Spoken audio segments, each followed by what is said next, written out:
可以去调查，但是动作不能太大。我会在最短的时间内找到一个两全的方法。如果凌寒是这个昆吾的话，我一定不会放过他。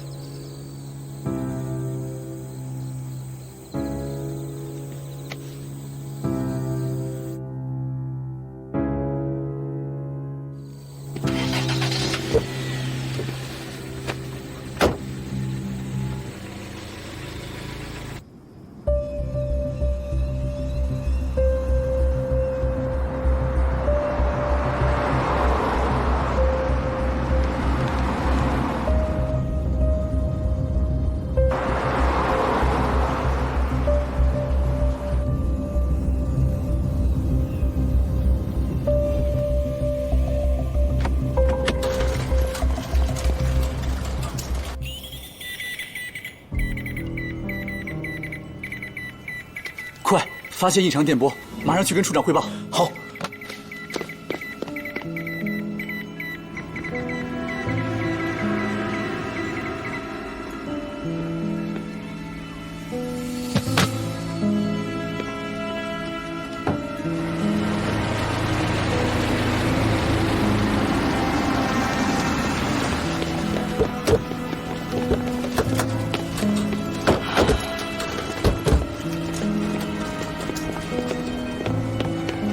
石先生，凌寒的事情，你打算怎么处理？现在局势动荡，不宜过于张扬。如果让陈立夫抓住把柄，那么局座在委员长面前就不好交代了。很好，你能这么想，也不枉局座这么多年如此的看重你。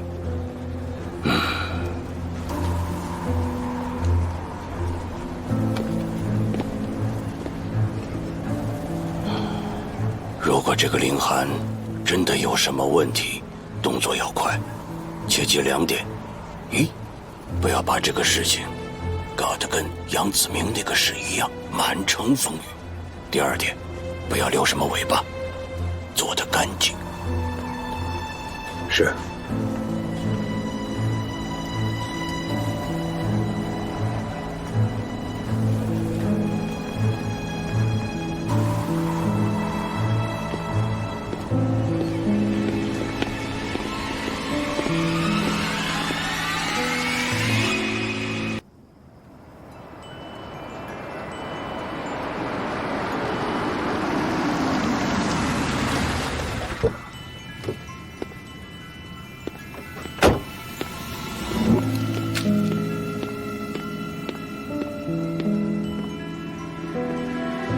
凌寒感到这是羞辱，这也是警告。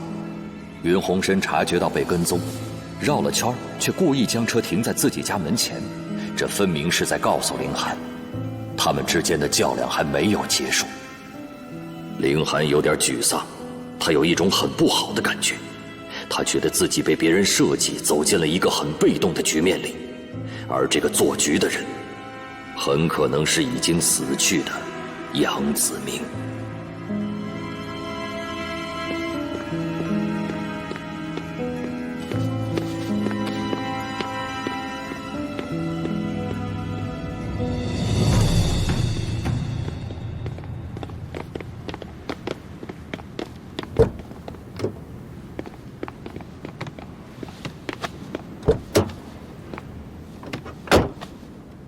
走吧。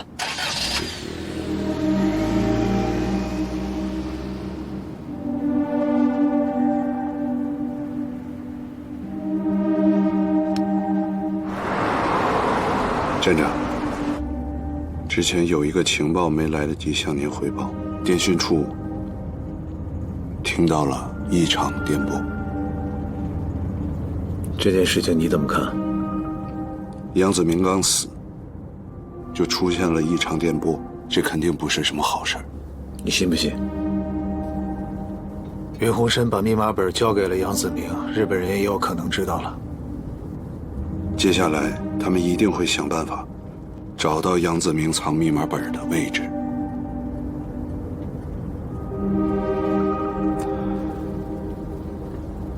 站长，您我在想凌寒呢。他这次举报云木之父子把事情搞得这么大，可是结果又不像他想的那样。云鸿深倒是洗清了嫌疑，可是他呢，处境变得这么尴尬。你想，原来局座对他多信任啊，可是今天视线上走了，连见都没见他，这说明了什么？所以你觉得凌寒对这件事情能善罢甘休吗？您说的对，依照凌寒的性格，他绝不甘于自己的失败。那站长，您看这样行不行？咱先下手为强，把他抓起来再说。还是等他先下手吧。你知道石先生临走的时候最后一句话跟我说的是什么吗？什么？要做得干净一点。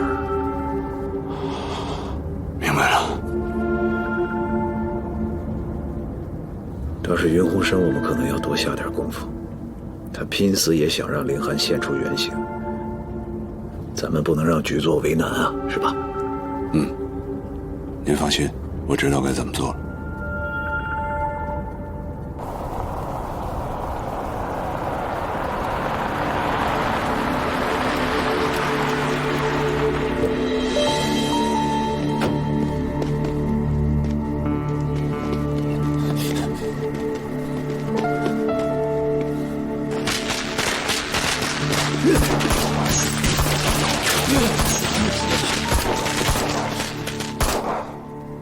都是一条道上的，别把事情做绝了。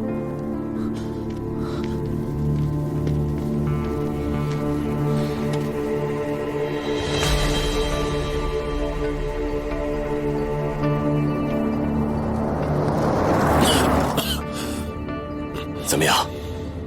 还能撑得住吗？没事，皮肉伤。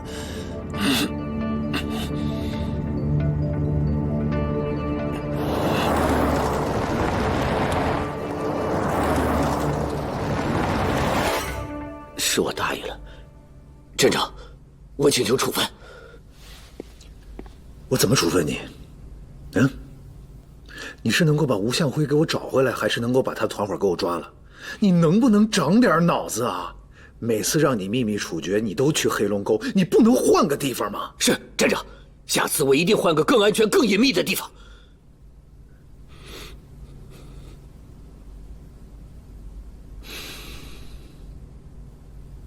你前脚去了黑龙沟，中统的人后脚就跟上了，这也太巧合了吧？镇长，您的意思是，咱们站里还有中统的人呢？不仅有中统的人，还有日本的内奸，还有共产党。再这么下去，你这个情报处处长，我看别干了，滚！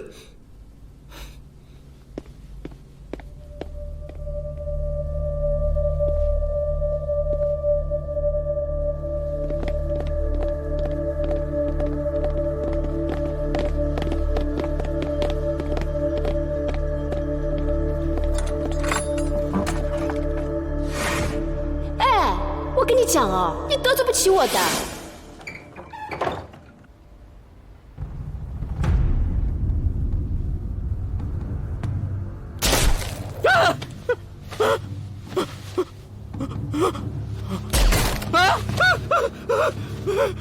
你不用紧张，我来找你，是想和你做一笔生意。什么生意啊？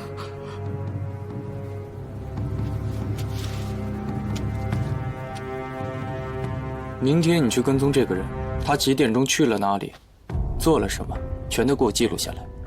注意不要让他发现了。如果实在跟不住了，就去离军统最近的那家茶楼等着。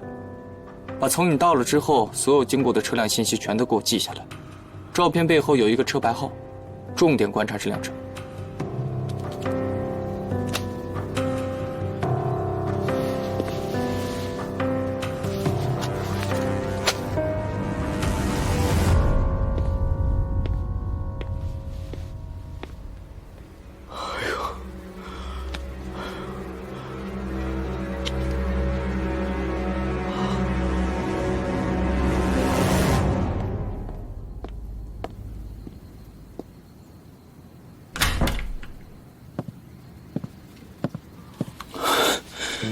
是我。事吧？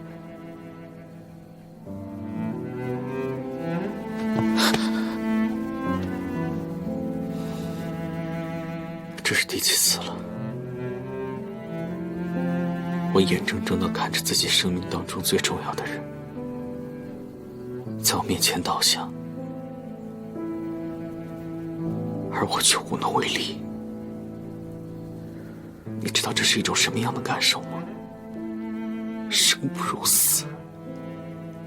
这些事情不能全怪你，我知道你已经尽力了。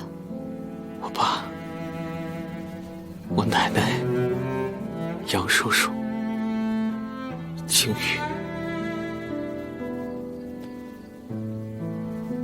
全部都是为我而死的。有时候，我真觉得我就是个祸害。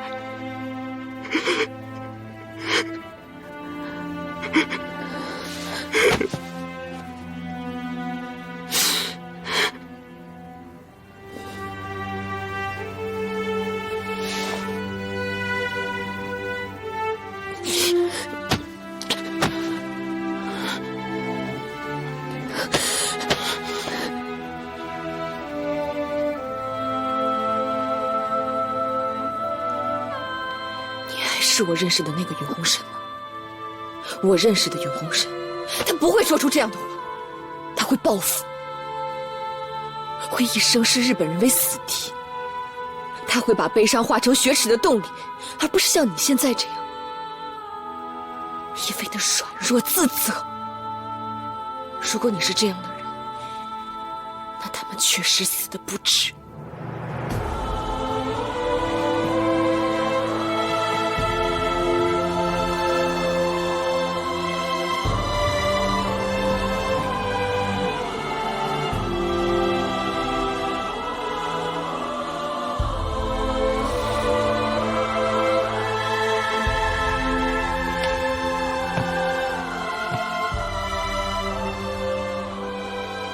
你说的对，刚才我只是一时的软弱，以后不会再这样了。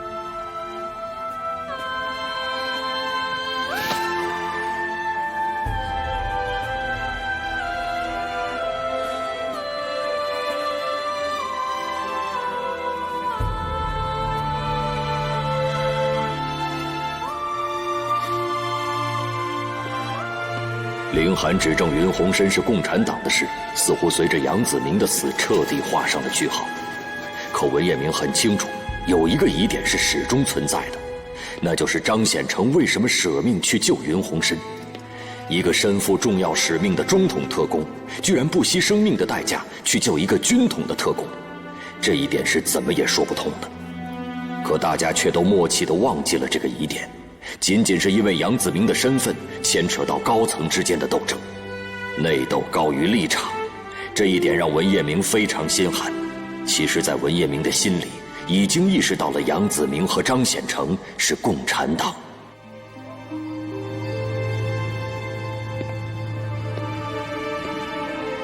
吴秘书，您怎么样？伤得厉害吗？我没事。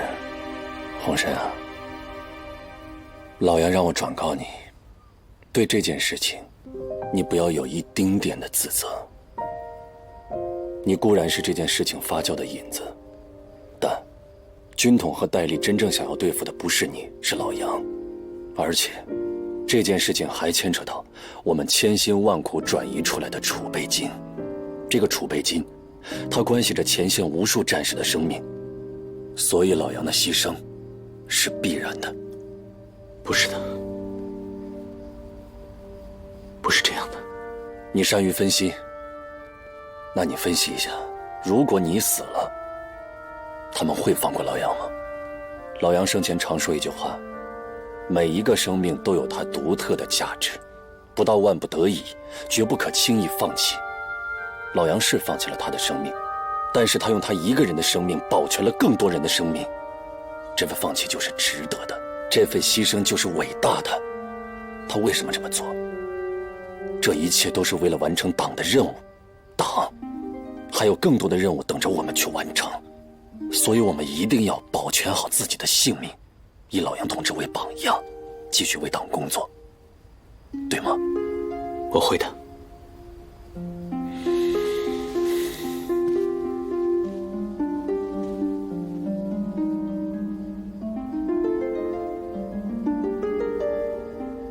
你的入党申请，党组织批准了，恭喜你，윤洪申同志。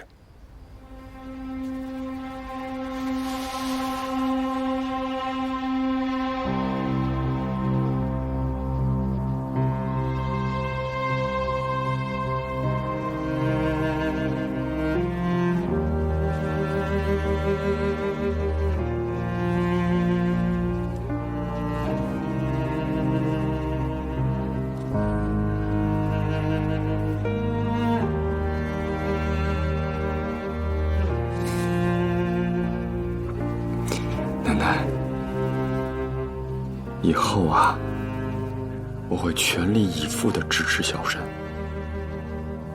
让小申做他想做的事。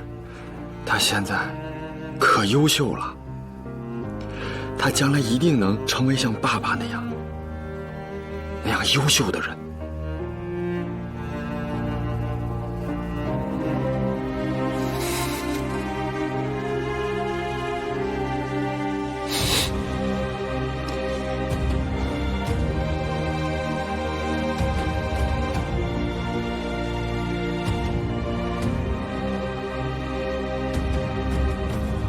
我志愿加入中国共产党。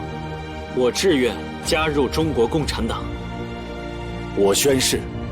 我宣誓，终身为共产主义事业奋斗。终身为共产主义事业奋斗。윤洪申，以后的路你就要自己走下去了。我希望以后你能时时刻刻牢记今天在党旗下立过的誓言。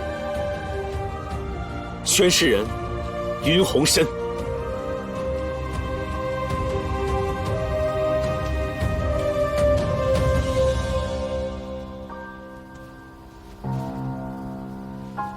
恭喜你，윤洪申同志。谢谢。还有件事情要告诉你，凌寒的身世，组织上调查清楚了。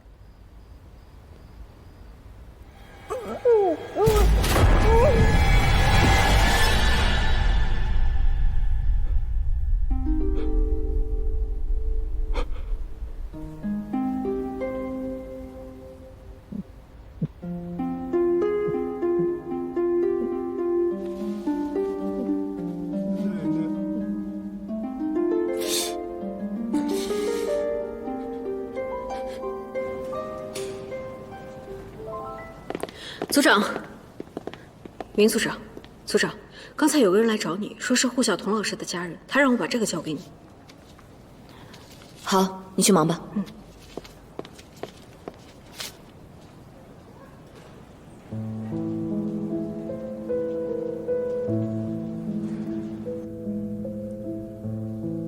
这个女人，代号鬼彻，是长沙日谍网的骨干成员，级别很高。甚至可以说是长沙日谍网的2号人物。我回长沙那天，在火车站巧遇了他，并且是在他的帮助下，成功避开了白庆奎的手下。八哥和文彦明在博雅茶楼交易的那天，我再次遇到了这个米兰，也是通过他才躲开了文彦明和日本人的双重追杀。你们说巧不巧？李妙涵的情人临死之前，亲口承认跟我说，杀死李妙涵的人是鬼彻。鬼彻是谁？刚开始我还以为曹记包子铺的老板曹岩是鬼彻，直到我奶奶被杀，我才知道真正的鬼彻另有其人。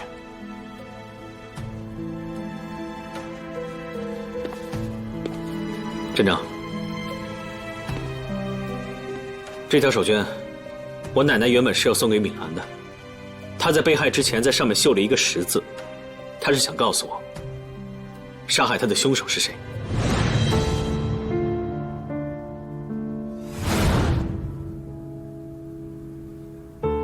那你当时为什么不马上汇报这个情况？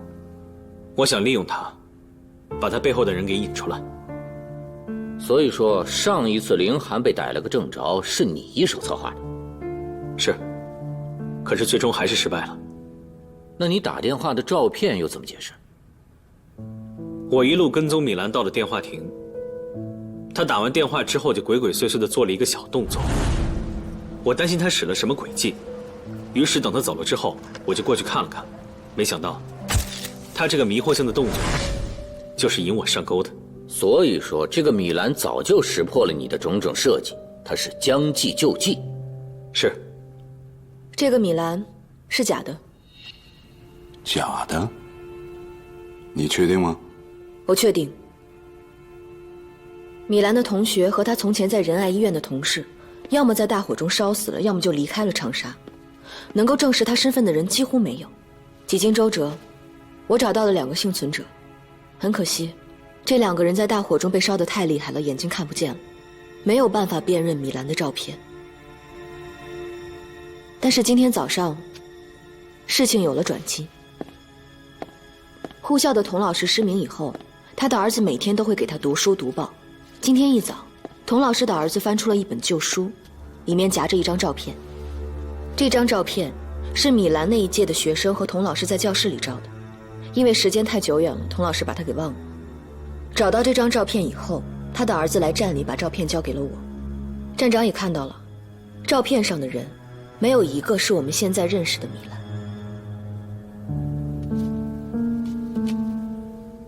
这个假米兰在医院潜伏了这么久，看来那个真米兰早就被杀害了。屈文志逃跑的那天，伤兵医院的救护车出现在屈文志金蝉脱壳的那个路口，绝对不是偶然的。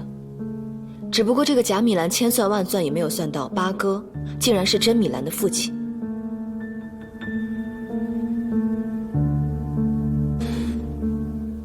这个假米兰接近你，是什么目的？想用美人计拖住你，搞到密码本？这个问题你就得问他本人了。虽然我们还没有足够的证据证明假米兰就是凌寒的下线，但是那张所谓云鸿生给凌寒打电话的照片，包括凌寒事后的指证，都能够从侧面证明假米兰和凌寒的关系。综合以上的调查推论，我有理由怀疑凌寒、假米兰还有宗方同属于一个组织，都是日本人潜伏在长沙的间谍，凌寒才是站里真正的内鬼。没错，那个女记者，季科长的前任未婚妻，包括金宇，都应该是死在凌寒的手上。他杀那个女记者，是因为女记者已经认出了假米兰的声音。季科长的未婚妻，对于他来说就是个叛徒，而且还是他杀人灭口的目击者，他肯定不会让他活着。所以站长，我建议立刻抓捕凌寒，对他展开调查。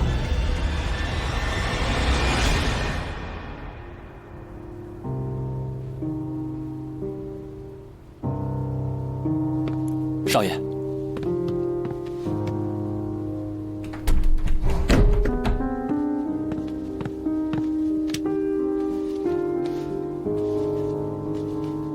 枪搞到了。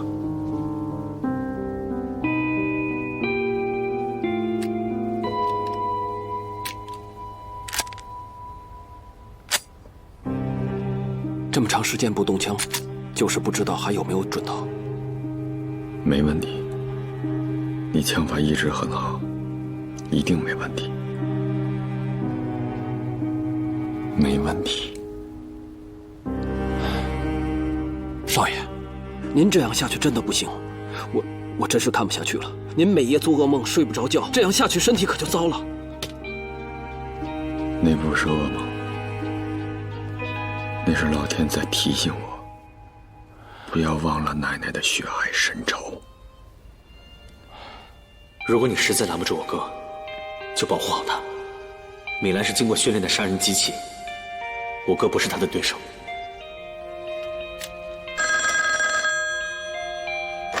喂，你好。是。真的吗？好的，我们就过去。少爷，米兰找到了。电话，那儿电话，那儿。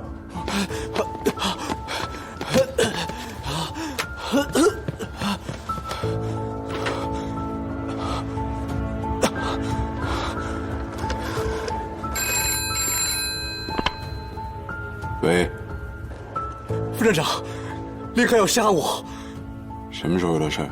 就在刚刚，他把我引到一个很偏僻的地方，他想杀我，我差点死在他手里了。林寒呢？他开车往郊外去了。站长，林寒把徐伟华打伤了，开着车往郊外的方向去了。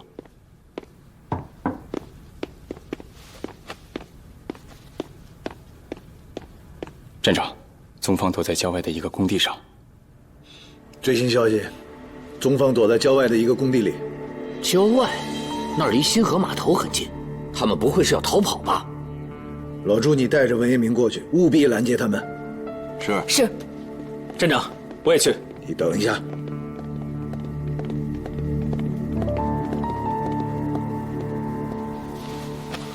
从现在开始，全站进入1级戒备，各部门通力合作，务必抓捕凌寒。是的。凌寒是一个危险人物，他了解你们每一个人的工作细节，同时他也知道你们的弱点。更可怕的是，这次的行动有可能是他精心设计的。在这次行动过程当中，你们千万不要有侥幸心理，因为他比你们任何一个人都聪明。当然，我们终将取得最后的胜利，但是谁也不知道会付出什么样的代价。祝各位好运。是。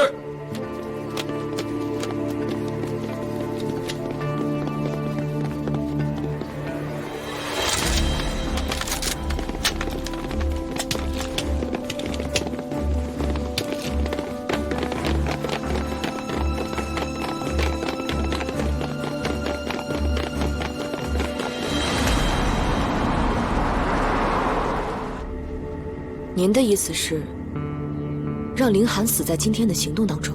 这是站长的意思，也是局座的意思。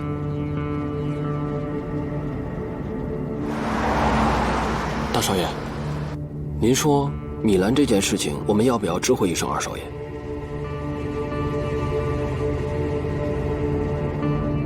不用。军统的人也在找米兰和宗方。他们比我们专业，估计现在已经知道这2个人的下落了。小山只是说，现在不能杀米兰，但我一定要亲手抓住米兰。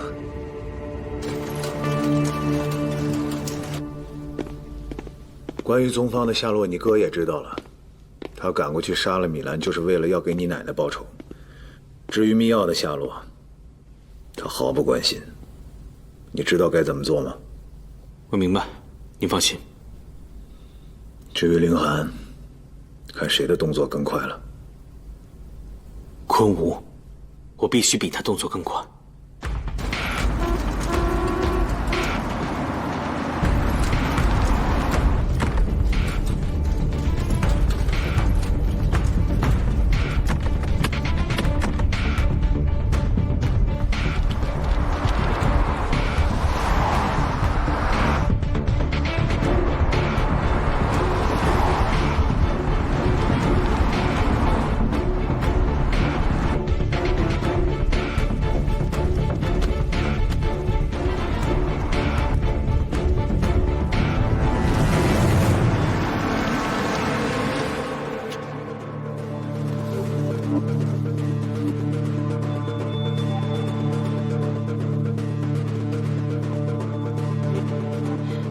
副站长，这些人有问题，宗方应该是在这里接应凌寒。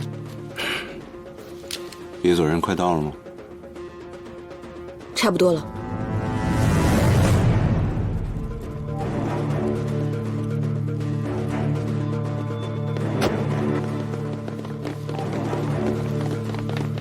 郑姐，那边的路已经被炸了，你们得绕行。有事得过去一趟。同学，车借我一下。好。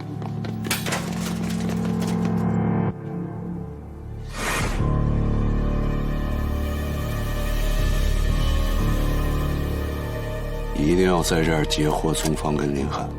是。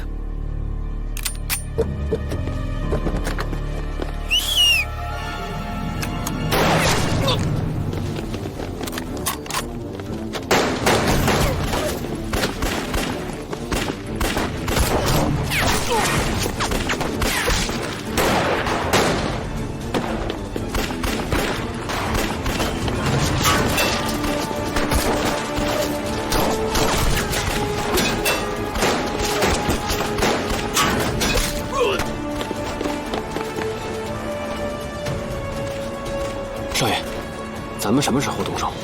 等他们再僵持一会儿。啊？为什么？那个时候，他们都杀红眼了，不弄死对方，自己就得死。注意力都在对手身上，顾不上我们。少爷，您现在可是越来越厉害了，就感觉像以前排兵布阵的将军一样。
组长，不对劲啊！这周围怎么这么安静？一个人都没有。副站长他们不会有事吧？这里肯定有一个临时指挥中心，咱们从后面包抄过去。走。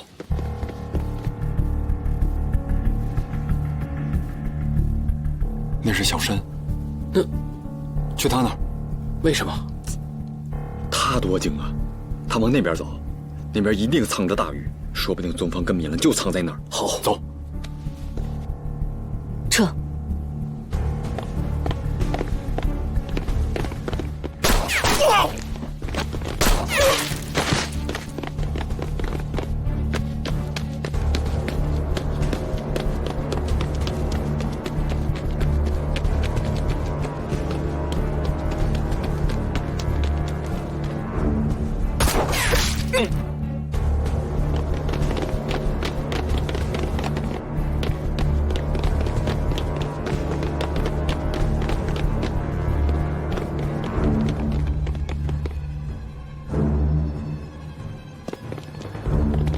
等他们全部上来，你们抄后路。A 组、B 组全部就位，等候命令。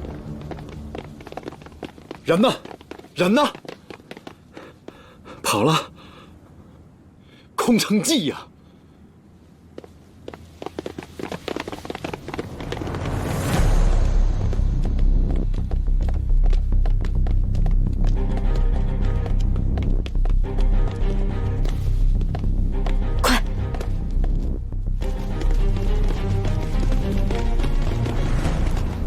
警线！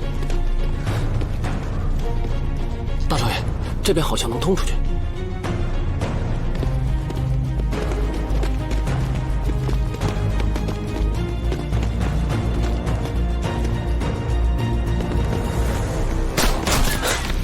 走。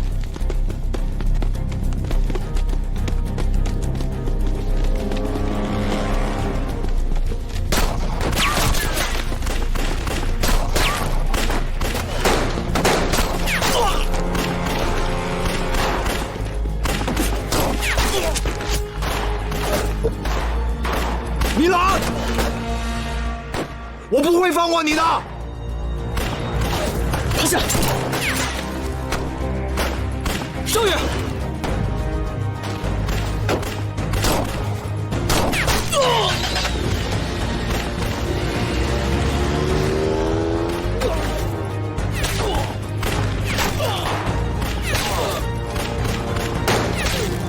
哥，趴下。没事吧？跑了，又让他跑了。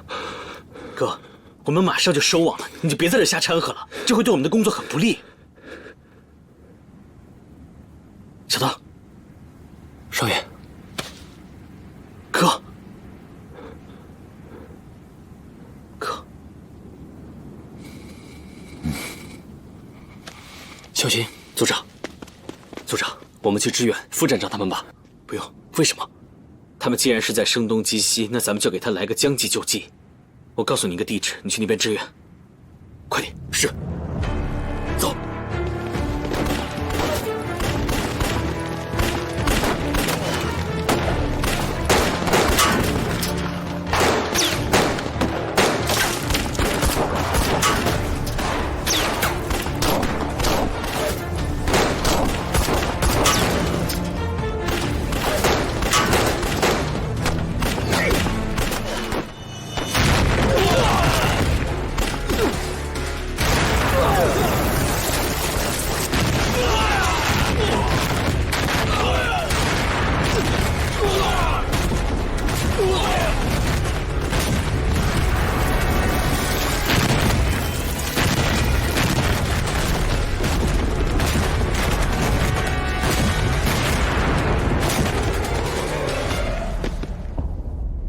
副站长，您没有觉得不太对劲吗？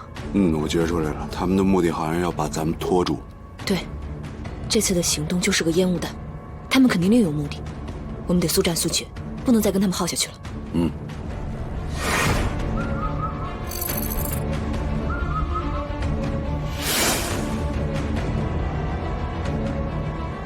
副站长，您先回去吧，这里交给我们处理。你们行吗？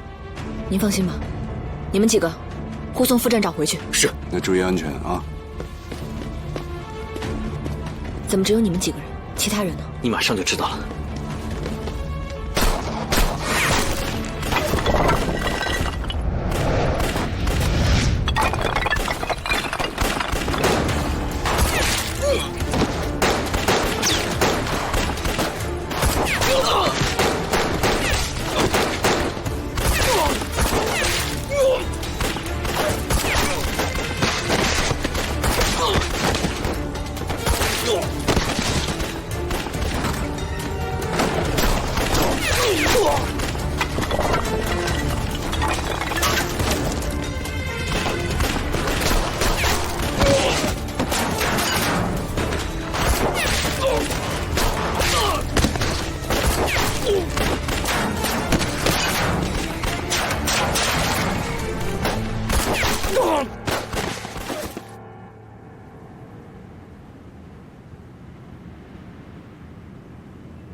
非人肉眼所见，慧眼乃能见，无不见，而此慧眼。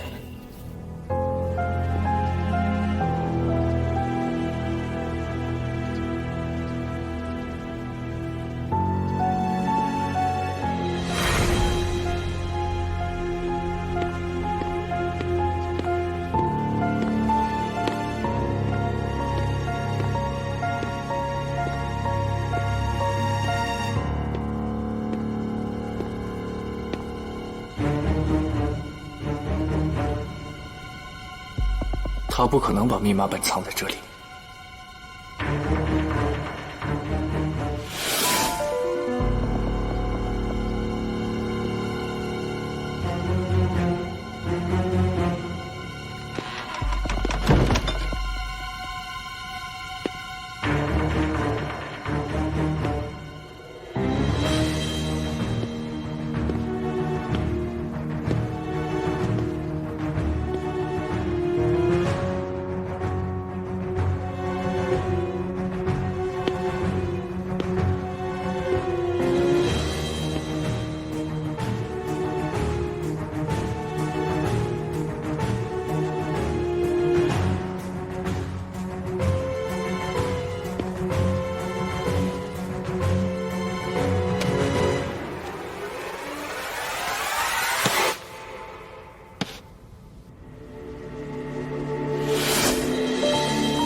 站长，都检查过了，没有一根多余的线路，也没有一个多余的窃听器，录音机我也检查了。这活儿我亲自盯着干的，绝对放心。站长，副站长还不知道您的全盘计划，要不要派人通知他？不用，如果不出意外的话，他们应该很快就会回来了。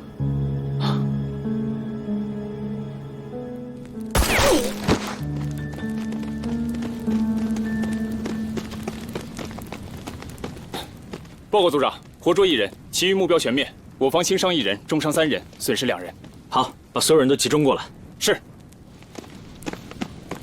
林寒呢？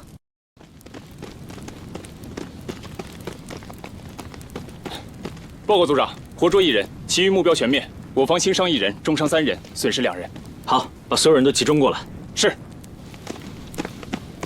林寒呢？你不去抓他，跑这儿来做什么？我不放心你。你不太对劲，到底出什么事儿了？陈东平，你留下来清扫现场。是。你跟我走，我有话跟你说。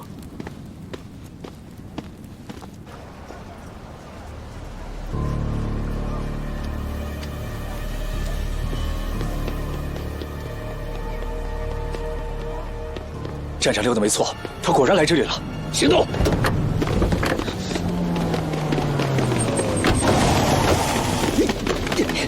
追！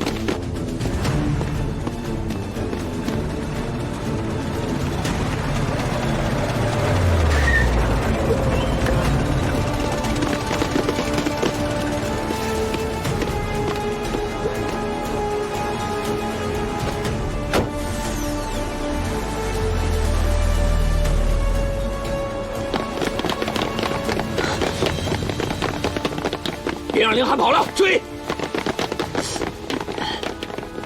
刘超，去把刚才那辆卡车截住，不管用什么办法，司机要活着。是，走。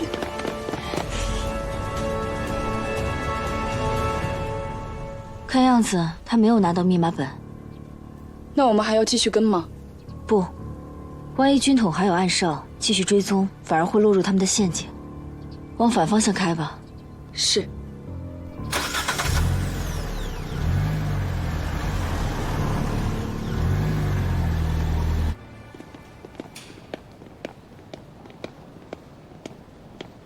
龚处长，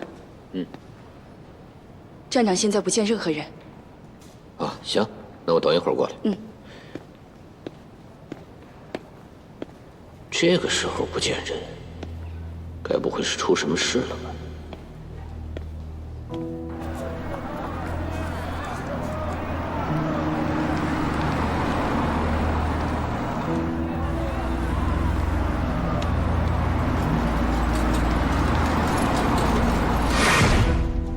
明天你去跟踪这个人，他几点钟去了哪里，做了什么，全都给我记下来。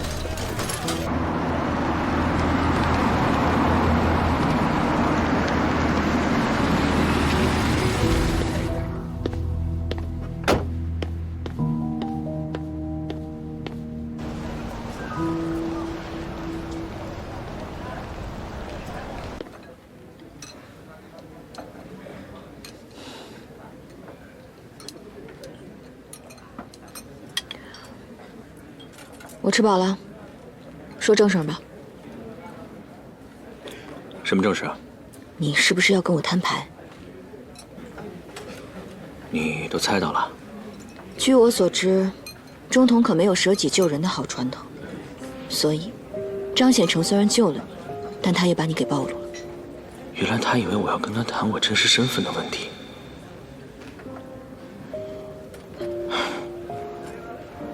杨叔叔呢，确实是中统的人。陈立夫因为这件事情还发了很大的脾气，你应该也有所耳闻吧？换成是我，我也要把动静闹大。既然没有实据，那就要死硬到底，绝对不能承认杨部长有共党的嫌疑。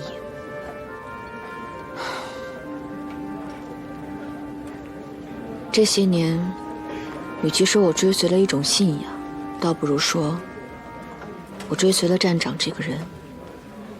我信任他，所以我认为他投身的组织肯定是可靠的。可后来发生了很多事，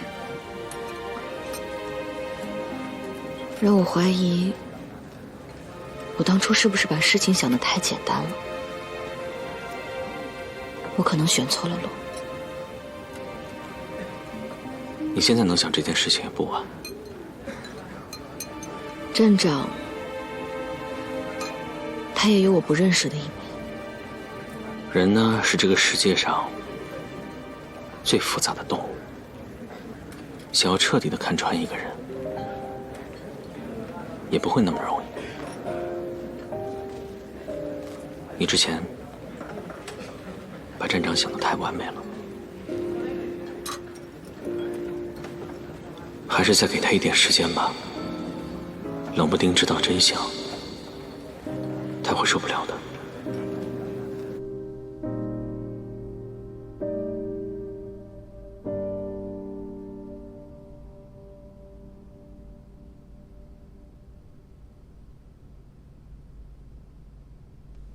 站长，您是不是还有什么别的心事啊？事先让临走前特意嘱咐过我，凌寒的事情要悄悄的办，不能大张旗鼓。现在这个节骨眼上是民心不稳，军心不稳，会影响大局啊。您放心，我一定把内部的嘴都封严了，让他们知道其中的利害关系。凌寒是日谍，局座的面子肯定不好看，而且更可怕的是，如果有人拿这件事大做文章的话，那对整个军统都是一个致命的打击。没有人敢拿这件事情开玩笑。那就好。哎，老朱啊，你说这件事情对外口径应该怎么说啊？那可能就得委屈李良了。您看这样说行不行啊？宗方和那个贾米兰策反了李良，从李良那儿获得了内部的大量信息，他们两个极端聪明，所以才掀起了那么大的风波。至于凌寒嘛，他就是在调查这件事情的过程当中被日谍杀死了。您看这样可以吗？我觉得李良不委屈，最委屈的人是你。你看李良是你一手提拔上来的，他这次被策反，你难逃识察之罪啊。但是我本来这件事情就难辞其咎，因为我作为副站长一直没有发现凌寒有问题，我本该负主要责任。行吧，那这件事情就委屈你了。这个事儿只在李良这儿打住，凌寒是多一句都不能说。你这次为这个事情做出的牺牲，我会如实的跟局座汇报。局座是个明白人，他一定会还你这份人情的。卑职分内之事，不委屈。好，通知下去，10分钟以后开会。嗯，好。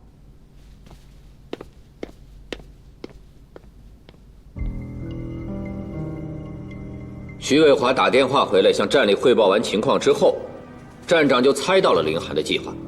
他的计划分2部分，首先他要做出逃跑的假象，诱使站长派大部分的人去追捕。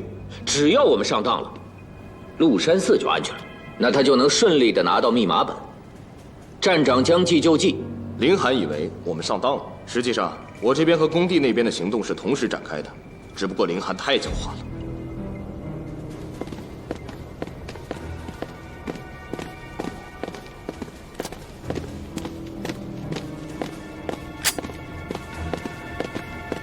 怎么样，拿到密码本了吗？密码本被转移了。这个凌寒极少失手，这次是怎么回事？现在说失手还为时过早，我相信他一定能够拿到密码本。看来你比我还要信任他，啊？我只相信有实力的人。那好啊，那我们就什么都不用做，等他的好消息就是了。再有实力的人，他也不是神。这种局势下，他需要我们的帮忙。怎么帮？招娣，现在最关键的人物就是云鸿深，你去盯住他手下，看看他们有什么反应，我们从中推测云鸿深下一步的计划。是。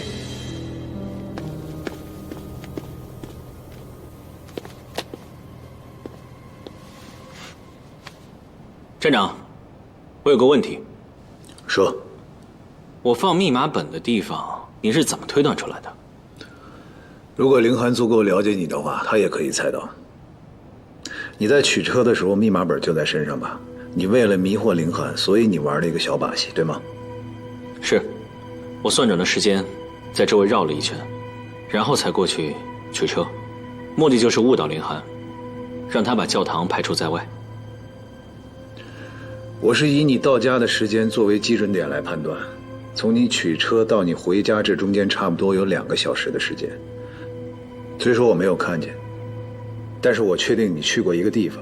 只要把这些关键的信息作为参照的话，我就可以估算出你活动半径，然后我再筛选一下你能藏东西的地方，所以就猜出来了。我明白了。虽说我们现在不知道凌寒下面要做什么，但是千万不能掉以轻心。你要记住，你的敌人永远比你更了解你自己，明白吗？是。看来柯敬平早就知道密码本已经在杨子明的手上，这里面呢故意装作不知，等着我来转移。是放密码本保险箱的钥匙，一共有2把。云鸿深、文彦明。至于保险箱的位置，只有我一个人知道。如果凌寒想要拿到密码本的话，必须同时攻破咱们3个人，明白吗？明白。各位，我还是那句话，凌寒多危险，不用我再多说了。而且他知道我们每一个人的行动方法。在抓到他之前，我希望各位打起12分的精神。是。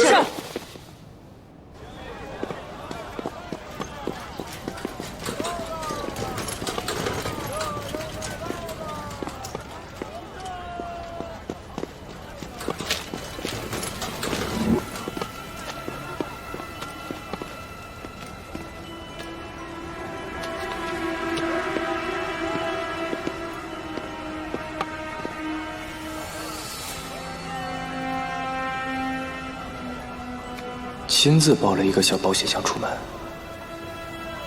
这种保险箱需要2把钥匙，肯定是把钥匙交给了云鸿生和文彦明保管。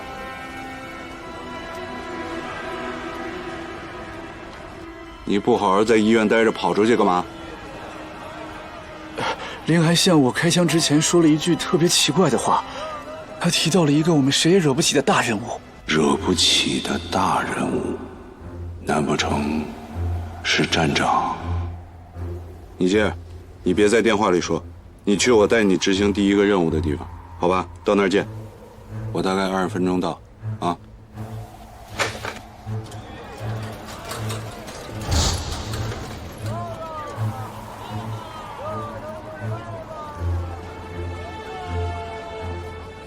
凌处长，我已经按照您说的做了，求求你放了我娘。等我一会儿见到朱副站长，你娘自然平安无事。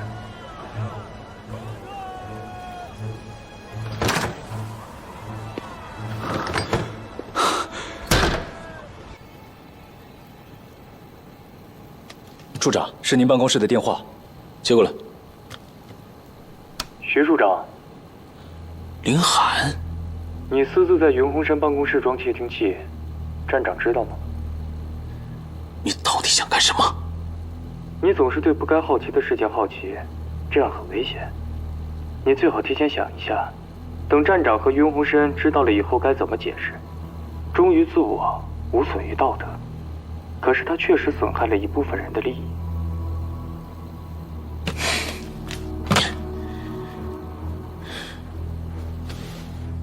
凌寒下一步会做什么？他一定能猜到密码本的下落还会跟我有关，所以他一定还会打我的主意。徐处长，找我有事吗？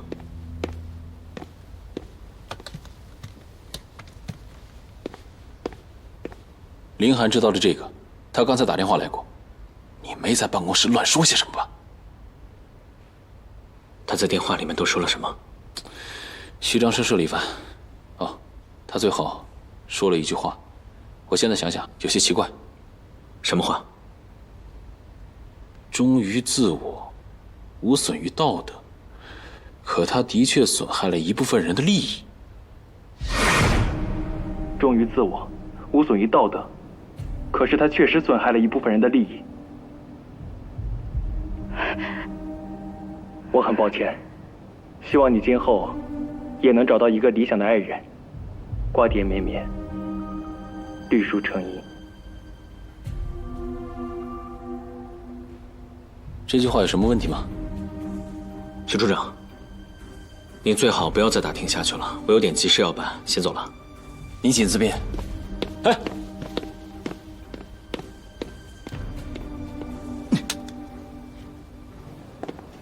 你还和米兰看过电影？现在不是说这个的时候。凌寒真正的目的是让徐处长给我捎那句话，最后那4个字：绿树成荫。成荫路，他们要抓那些孩子。哎，这只是一个圈套，他真正要对付的人是我们，这你都看不出来吗？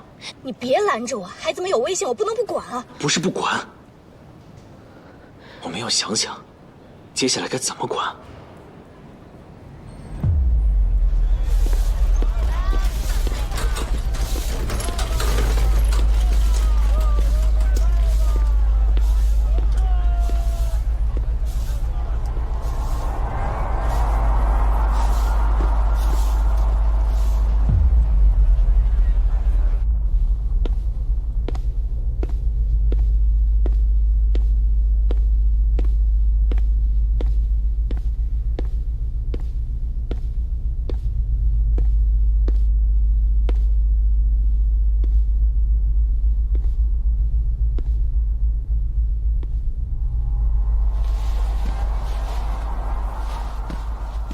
朱副站长，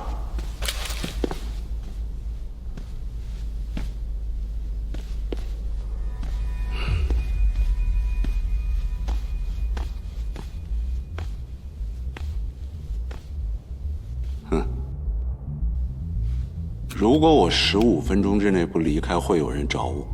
我知道，所以我们不会在这儿待太久。我们484，皆成灰烬。山水节屈原，上留得2件衣冠，隐迹神仙堪何传。36000场乌飞戏剧，春秋多佳日，好演出历朝人物，中间贤望有分明。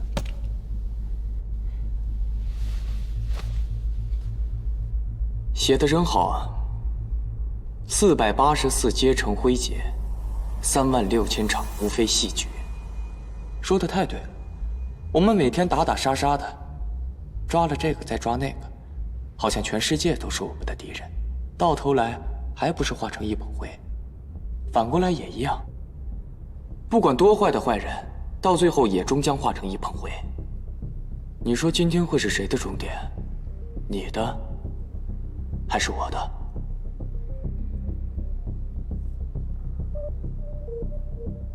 你亲手打死李良的时候，什么心情？跟现在心情差不多，打个10枪8枪都不解恨。理解，只打个10枪8枪的，是不解恨。所以你是日本人，是吧？我不是日本人。哟西，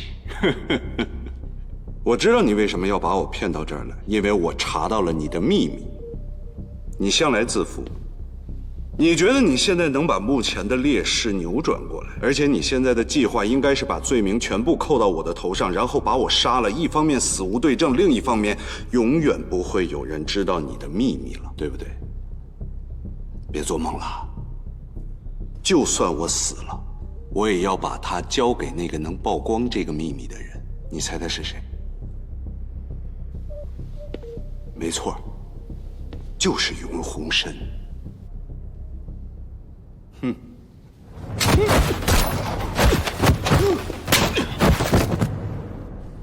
是的，我明白。听局座放心，这件事情我会妥善处理的。好，再见。怎么了？副站长被绑架了。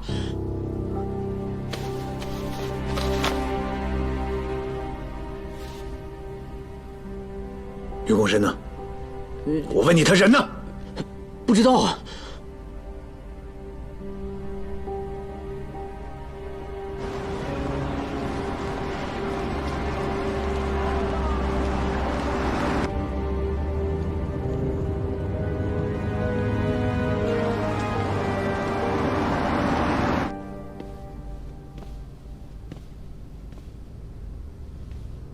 开会的时候我说过多少遍啊？多长个心眼，别让凌寒给利用了。你可倒好，掉头就去给他当跑腿了啊！你是猪脑子吗？凌寒是长了千里眼吗？他怎么知道你背着我在云鸿深的办公室里装了窃听器？他那不是在诈你呢吗？谁让你承认呢？好，退一万步说，就算你承认了，谁让你去找云鸿深的？你不能来找我吗？你知不知道你这么做的后果是什么？啊！我告诉你，云鸿深、文业明现在可都被骗出去了，保险箱的钥匙就在他们俩身上。如果一旦让凌寒抓住他们俩，我们将无法破译八哥的密码。到时候，我们的战士在战场上就会变成瞎子。文业明、朱副站长、云鸿深、精英级丧于敌手，密码本也没有保住。我们湖南站将成为军统有史以来最大的笑话。大家等着一起上军事法庭吧。要不，咱们把保险箱给转移了吧？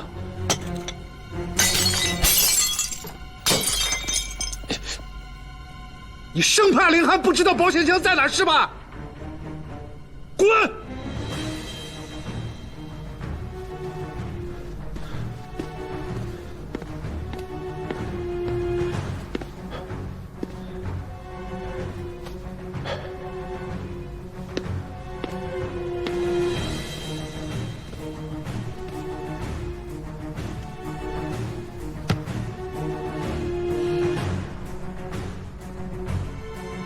凌寒这个计划一旦启动，根本就没有两全的办法。朱副站长、云鸿深、文业明，希望他们能想办法逃出凌寒的设计，至少拖延到我们找到他们为止。如果不能，我也只能用少数人的牺牲保全大局。密码本绝对不能落在凌寒的手上。龚处长，你是不是和徐伟华关系很好？还行。你有什么指示？他有没有跟你提过，他第一天来站里的时候，副站长带他去的哪儿出任务？他刚来站里第一天，副站长带他去长沙大戏院抓过一个叛徒。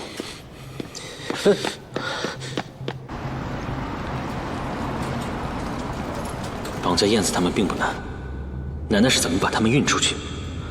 我们在重要的路口全部都设了路检，除非明着抢，否则想偷那么多大活人出去，根本就不可能。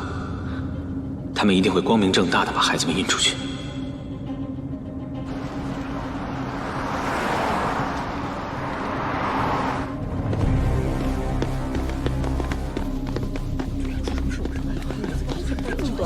来，孩子给我，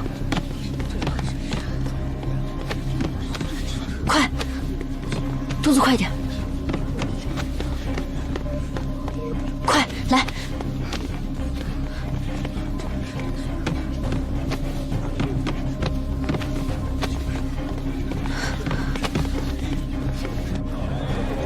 看一下你证件。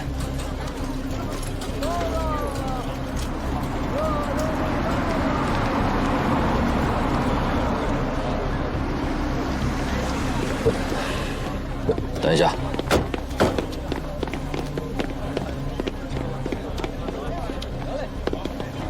唐队长，凌寒很有可能绑架了收容所的孩子们，所以从现在开始，咱们的排查对象改为救护车、大型货车和厢式卡车。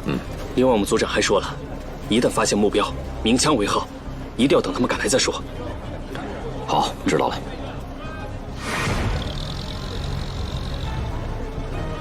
小华，叫人过来。所有人走。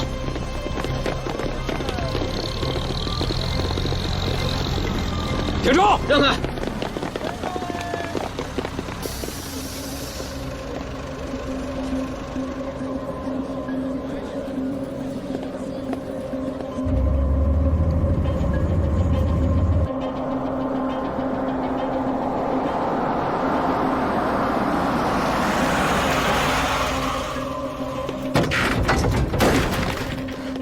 快点！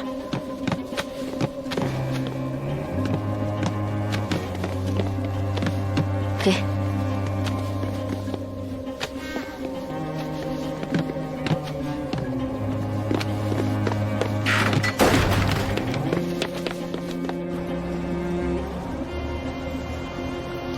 他们一直在我们的高压搜捕之下，手上可用的人手不多，我们分头行动，肯定能堵住他们。坏消息是，他们手上有人质，而且我们也不确定他们对孩子们做了什么，我们很被动，而且赢面很小。还有，我们两个不能同时落到林寒手上。如果真的到了不可收拾的地步，你不要管我，一定要保证孩子们和你自己的安全。把车截住！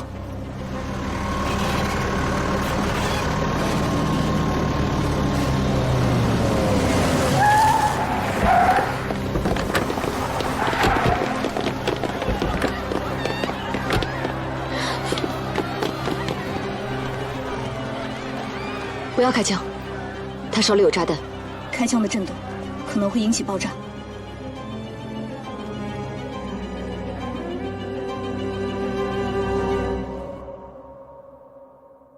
长官，长官，我媳妇儿都要生了，我求求你放我们走吧。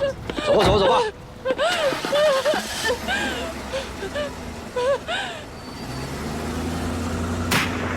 走，走，我开枪这条街，走。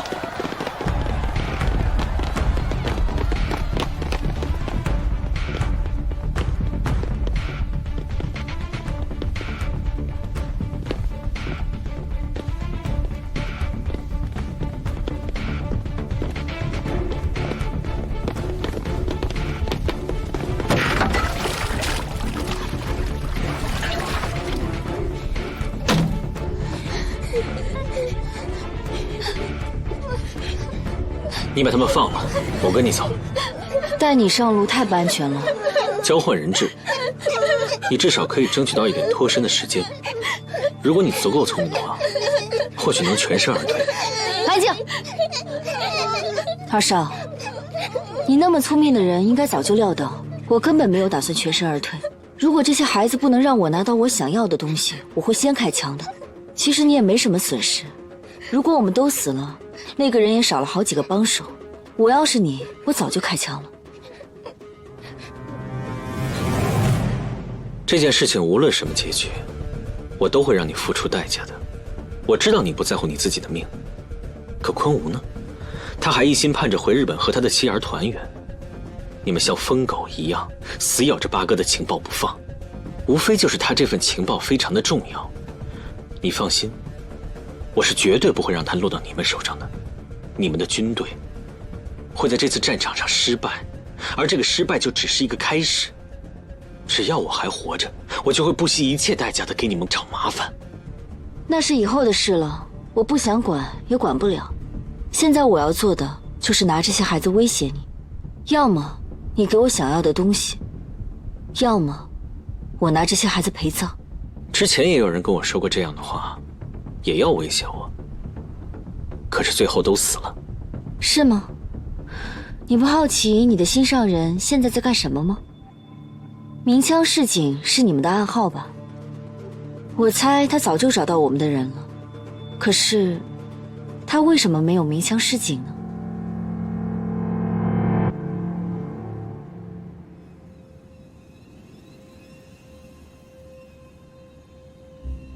疏散人群，封锁这个路口，去一个安全的地方鸣枪示警。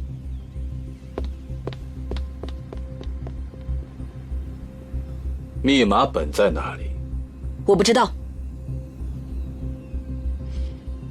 看来你并不在乎他们的死活。我没有时间跟你耗下去。我数到3，你要是不开口，他就会炸。1、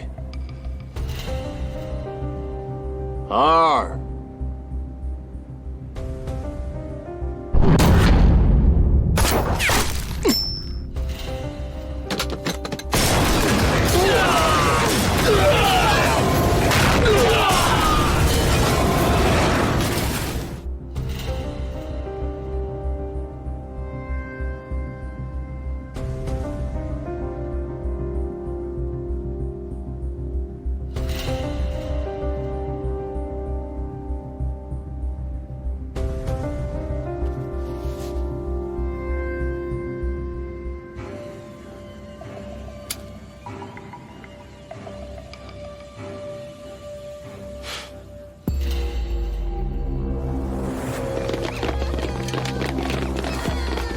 别哭了，安静。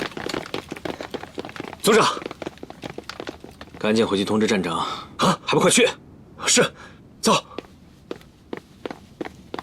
保险箱的钥匙在我身上。二少，果然没让我失望啊！把这些孩子都放了吧。这不合规矩吧？我还一点甜头都没尝到，你就让我下血本，合适吗？你别忘了，这里到处都是我的人，你带的人越多就越累赘，无形当中给自己增加了很多的困难。你反正已经拿这些孩子达到了威胁我的目的了，倒不如把大部分的孩子都给放了，只留下来一个人。钥匙我不会交给你，我要亲手交给凌寒，这事儿没得商量。你要是不同意我的条件，我就会放弃营救。放孩子。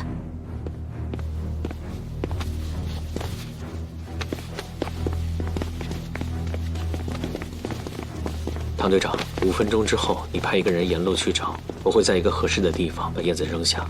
记住了，行动结束之前，确保孩子们的安全。拜托了。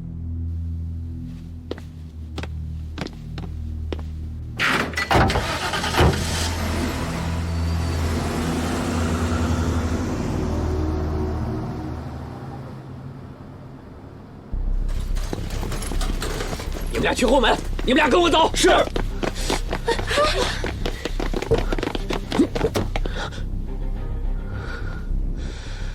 车载人呢？他们是怎么把副站长带走的？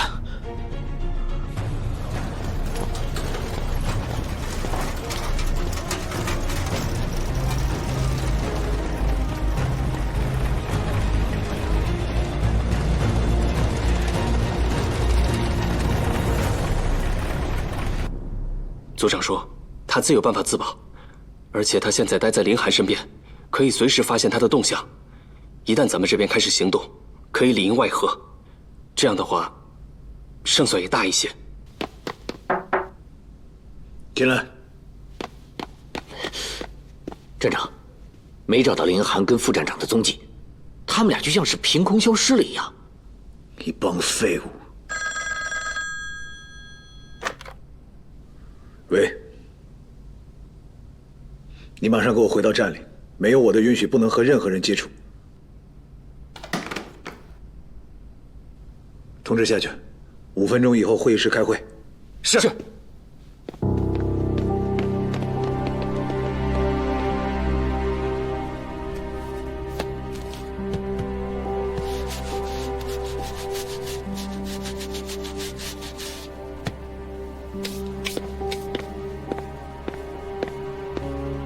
我希望各位都可以完美的完成你们各自的任务，不允许有任何的失误。如果一旦发现任何问题，要第一时间向我汇报。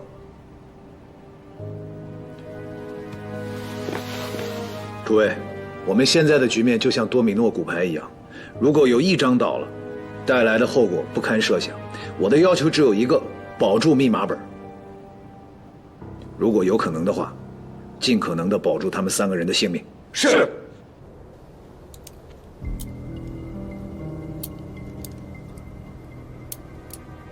湖南站的精英全都到了，你说我如果把你们都杀死在这儿，是不是就等于一举摧毁了湖南站？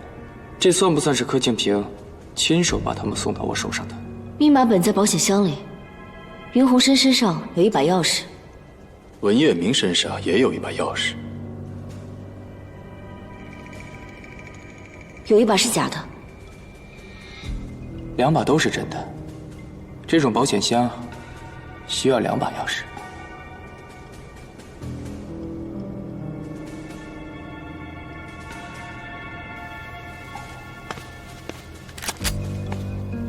说，保险箱在哪儿？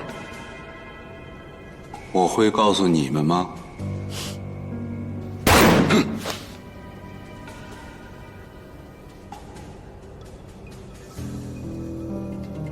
你要是开了枪的话，站长不可能会放过你的。如果我们不开枪，他就会放过我们吗？还有现在谁放过谁，还不好说呢吧？你做错的事情越少，余力就越大。有时候一念之差，结局就不一样了。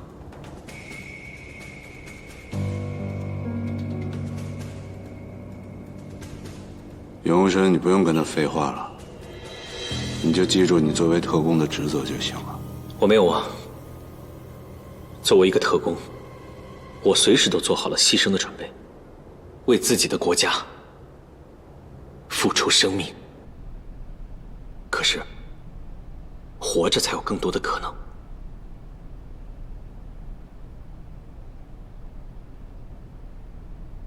如果他们一直不说的话，留着就是累赘。我们可没那么多时间，必须尽快找到密码本。他们3个确实不知道保险箱在哪儿，保险箱的位置只有柯敬平一个人知道。你多久能找到？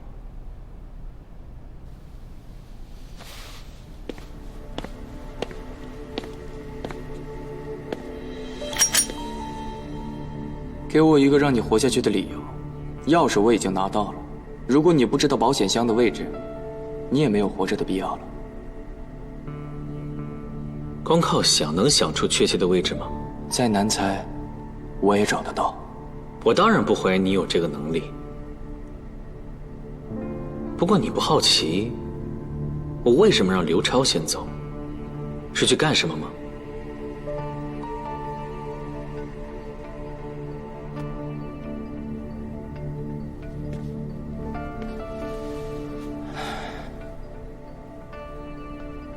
以刘超他们几个人的能力，盯不了太久，提供不了什么有价值的线索。你是在激我，想让我仓促的出去找保险箱。柯景平肯定已经把人撒出来了，我如果现在去的话，正好掉进他撒下的网里。从他们被抓到这儿，时间已经不短了，保险箱肯定已经被柯敬平转移了。别废话了，动手吧。是啊，所以保险箱会在哪儿呢？如果他们没有转移，那就等着你去自投罗网。那你会不会冒着被抓的风险去抢密码本呢？对啊，我忘了，柯敬平年轻的时候也是一个冒险家。他在赌我一定会去抢密码本。没错，我们双方的时间都非常有限，所以我们只能做一个聪明的赌徒。要是输了的话，那就是满盘皆输，万劫不复。站长赌的是你一定会去抢，而你赌的是你一定能想办法拿到密码本，对吧？所以你知道保险箱在哪儿？我差不多已经推测出来了。袁洪生，文一鸣。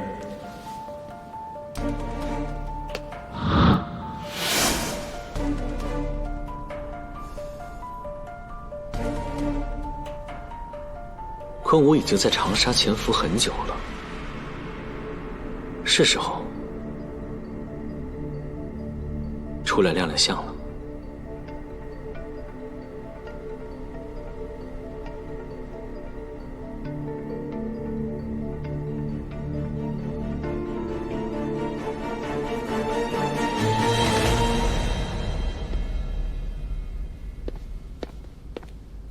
站长，长话短说。站长，我查到了林寒的真实身份。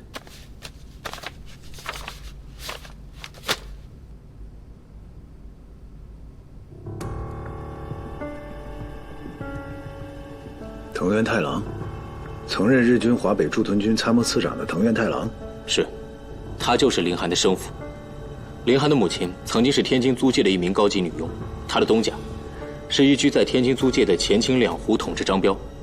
30年前，林寒的母亲未婚生子，谁也不知道让她怀孕的人是谁。当时也有人猜测是张彪，可林寒的母亲生产时大出血，出现在医院的家属不是张彪，而是藤原太郎。这么重要的信息，戴局长都没有查出来，你是怎么查出来的？这一切原本被藤原太郎掩盖了起来。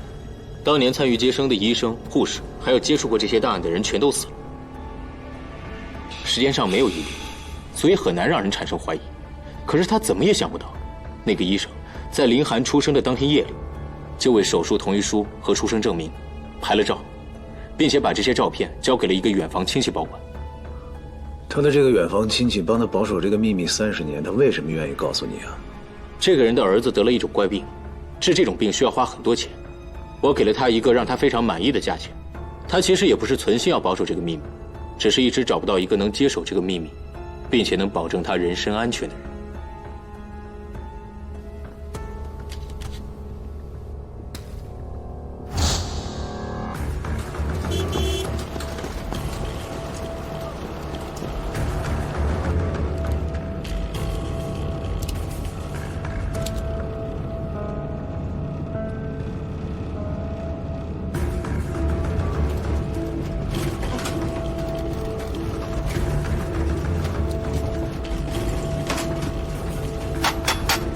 前面停一下。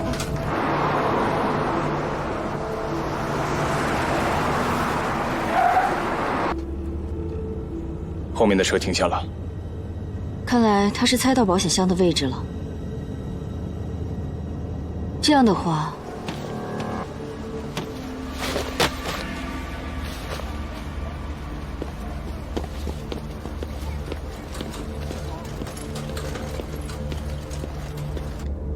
要劳烦二位帮我们吸引一下火力了。乐意小了，不过你只有10分钟，10分钟之后我就要履行我曾经立下过的誓言，到那个时候就看谁的运气更好一些了。